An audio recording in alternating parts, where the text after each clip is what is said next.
लालकुआं विधानसभा में पहली बार कांग्रेस ने महिला प्रत्याशी को मैदान में उतारा है और संध्या डालाकोटी को लालकुआं विधानसभा से टिकट दिया गया है। हमारे साथ खास बातचीत के लिए मौजूद हैं। मैडम, सबसे पहले तो आपको टिकट की बहुत बहुत बधाई और खबरपार से बातचीत करने के लिए धन्यवाद। धन्यवाद भैया। किस तरह की रणनीति अब आपकी रहेगी, क्योंकि लालकुआं विधानसभा में पहली बार किसी महिला प्रत्याशी को पार्टी ने भरोसा जताया है? सबसे पहले तो भैया, हमारी जो प्रियंका गांधी जी का नारा था, लड़की हूँ लड़ सकती हूँ, उसका यहाँ पर आगाज़ हुआ है।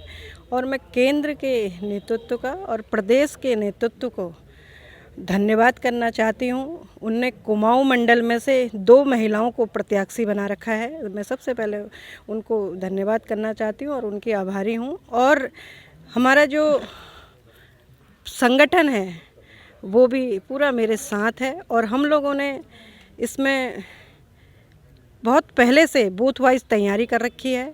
हम लोगों ने अपने 142 बूथ हैं उसमें पूरी तैयारी कर रखी है। और हमारे ब्लॉक अध्यक्ष हमारे बीच में आदरणीय प्रमोद कॉलोनी जी हैं, हमारे शहर के अध्यक्ष गुरदीप सिंह जी हैं और नगर पंचायत के अध्यक्ष आदरणीय लालचंद सिंह जी हैं, पूर्व अध्यक्ष रामबाबू मिश्रा जी हैं, हमारे रविशंकर तिवारी जी हैं, मन्नू तुलेड़ा जी हैं, मनोज दानू जी हैं, सभी लोग हैं। संगठन पूरा साथ में लेकर के हम लोग चुनाव लड़ रहे हैं। और मैं ये कहना चाहती हूँ, हमारे ये बड़ा ही हर्ष का विषय है। हमारी आधी आबादी जो थी महिलाओं की, उसमें से हमारे संगठन ने महिलाओं को आज नेतृत्व कर दिया है। तो बहुत ही हर्ष का माहौल है पूरी विधानसभा में। सब लोग आ रहे हैं और बधाई भी दे रहे हैं। और निश्चित रूप से जो हम लोगों को 14 फरवरी के दिन मतदान है उसमें बढ़ चढ़ के भाग लेंगे। और यहाँ से विधानसभा पहुंचाने के लिए सब ने, आज गुरुद्वारा में हमने यहाँ पर मत्था टेक रखा है, सब लोगों ने अरदास भी कर रखी है। तो सब लोग संगठित होकर चुनाव लड़ने को तैयार हैं। निर्वाचन आयोग ने कई तरह की पाबंदियां लगाई हैं। आपको पता है कि चुनाव प्रचार के लिए पार्टी प्रत्याशी के लिए कितना महत्वपूर्ण होता है प्रचार, उसमें अब तक पाबंदियां हैं। किस तरह से जो बूथ स्तर का स्ट्रक्चर है आपका, उसको लेकर जनता के बीच में अपनी पार्टी की नीतियां और जो वर्तमान सरकार है उसके खिलाफ किस तरह का माहौल आप देख पा रही हैं? देखिए, जो वर्तमान में सरकार है डबल इंजन की, उन्होंने जो पूर्व में वादे किए थे 2017 में विधानसभा चुनाव में, उसमें से एक भी वादे पूरे नहीं हुए हैं। हर बूथ वाइज में हम लोगों की पहले से प्लानिंग थी, क्योंकि चुनाव आयोग का तो अभी डिसीजन हुआ है, जो रूल्स लगे हमने पहले से इतनी मेहनत कर रखी है। हम लोग सब लोग, हमारा कांग्रेस का संगठन पहले से ही बूथ स्तर पर काम कर रहा है। और अभी जो उनने गाइडलाइंस दे रखी हैं उसमें हम लोग 5-5, 10-10 लोगों की टोली बना के हर बूथ में जाएंगे, हर ग्राम सभा में जाएंगे, हर शहर में जहाँ पर भी होगा हम वार्ड में जाएंगे। तो हम लोग एक चर्चा करके, एक मीटिंग करके इसको पूरा करेंगे। और मैं ये कहना चाहती हूँ, देखिए, मैं पैराशूट प्रत्याशी तो हूँ नहीं, 2002 से इस विधानसभा में कार्य कर रही हूँ। हर किसी के दुख सुख में जाती हूँ, क्षेत्र में विकास कार्य कर रखे हैं, संगठन का कार्य मैंने कर रखा है, तो पहचान है और इतनी परेशानी नहीं होगी चुनाव लड़ने में। और वैसे भी कांग्रेस की लहर है, जो भारतीय जनता पार्टी ने जो कहा था अच्छे दिन, 2 करोड़ लोगों को रोजगार, महंगाई, सब चीज़, पेट्रोल और डीजल के दाम इतने आसमान छू रहे हैं, वो पूरी तरह से फेल है। अभी तक का अपना प्रत्याशी तक का तो घोषित नहीं कर पाई है, तो वो क्या करेगी। उनने मात्र जो 5 साल में जो काम किए, 3 तिगाड़ा काम बिगड़ा, 3-3 मुख्यमंत्री बदल दिए। उनके पास कार्य करने की शैली नहीं है, नहीं तो कार्य करने की शैली होती तो 3-3 मुख्यमंत्री बदलते प्रदेश के हो।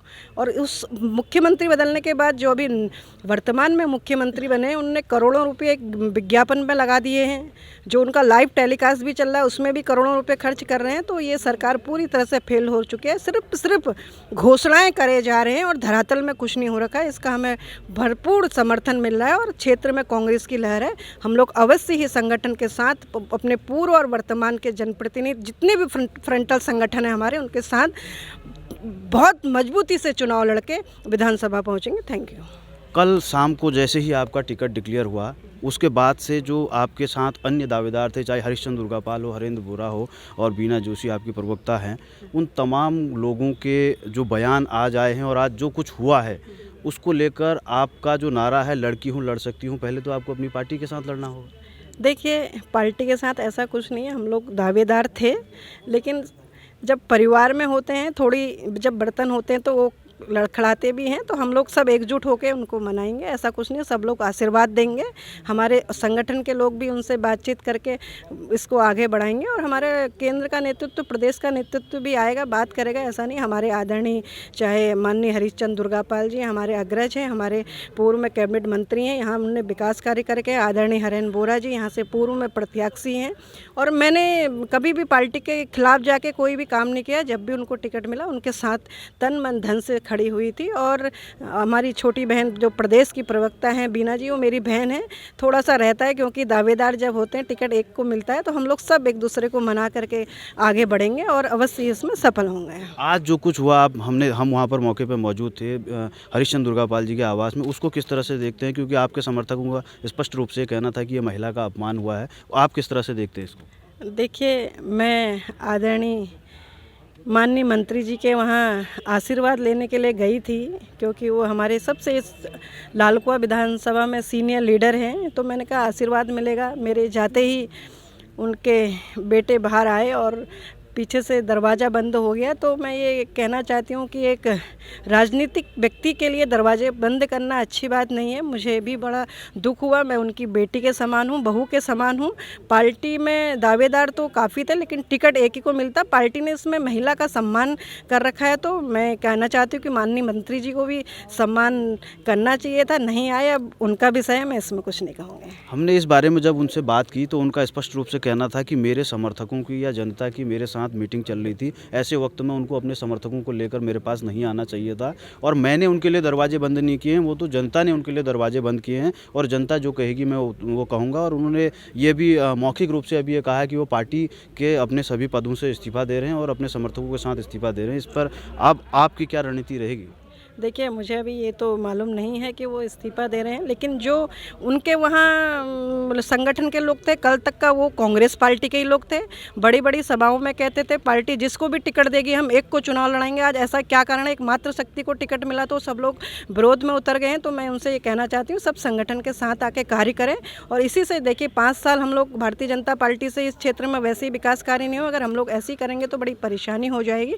तो मैं उनसे ये कहूँगी कार्यकर्ता जो अभी कह रहे हैं कि हम इसके साथ हैं उसके साथ हैं, वो संगठन का जो व्यक्ति होगा वो संगठन के साथ रहेगा और वो काम करेगा और चुनाव में हमेशा भागीदारी कर करके विधानसभा में जो अभी मैं यहाँ से चुनाव लड़ रही हूँ तो मुझे वहाँ तक का पहुँचाने में उनकी विशेष भूमिका रहेगी। अगले 24 घंटे डैमेज कंट्रोल के हैं क्योंकि आपके टिकट के बाद से, तो अब क्या लगता है आपको, आप इनको मनाने का प्रयास करेंगे? पार्टी संगठन में बात करेंगे कि इनको मनाया जाए, जो केंद्रीय नेतृत्व है उनसे? बिल्कुल, हम लोग संगठन में भी बात कर रहे हैं। हमारे स्थानीय जितने भी यहाँ पर संगठन के लोग हैं, सीनियर लोग भी जाएंगे, बात करेंगे। बात करने से ही समाधान निकलता है और मुझे विश्वास है कि ये समाधान जरूर निकलेगा। इसके अलावा जनता के बीच में आप जा रही हैं, तो पिछले जो विधायक हैं हमारे सत्तासीन, उनके कार्यकाल को लेकर जा रही हैं। आपको क्या लगता है कि इन 5 सालों में नवीन दुमका के कार्यकाल को आप किस तरह देखते हैं, जिसको लेकर आप जनता के बीच में जा रहे हैं? देखिए, मैं आदरणीय नवीन दुमका जी का जो कार्यकाल रहा वो बहुत ही निराशाजनक कार्यकाल रहा।